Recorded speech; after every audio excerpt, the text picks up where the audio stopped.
సూర్యాపేటలో శ్రీ వెంకటేశ్వర స్వామి దేవస్థానం నుండి తిరుమల దేవస్థానానికి భక్తులు పాదయాత్రను ప్రారంభించారు. పాదయాత్రలో పట్టణ కాంగ్రెస్ ఉపాధ్యక్షుడు అన్నమయ్య రాము కోడిశివ పాల్గొని ఇరుముడి కార్యక్రమాన్ని నిర్వహించారు. ఈ కార్యక్రమానికి పిసిసి సభ్యులు, పబ్లిక్ క్లబ్ కార్యదర్శి తదితరులు హాజరయ్యారు. సూర్యాపేట పట్టణం నుండి మా కాంగ్రెస్ పార్టీ మిత్రులు అన్నమయ్య రాము గారు, కోడి శివ గారు, మిగతా వారి బృందం 5 మంది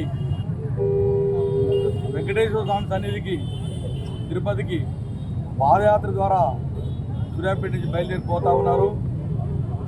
22 రోజులు దాదాపు 600 కిలోమీటర్లు వీళ్ళ పాదయాత్ర దిగ్విజయంగా జరగాలని వీళ్ళు మనస్ఫూర్తిగా మా పార్టీ పక్షాన ఈరోజు మా ప్రీతమ నాయకులు దామోదర్ రెడ్డి గారు అయితేంది, యువ నాయకులు సర్వోత్తమ రెడ్డి గారు అయితేంది ఈ కార్యక్రమం రావాల్సి ఉంటే కొన్ని అనివార్య కారణాలు రాలేదు.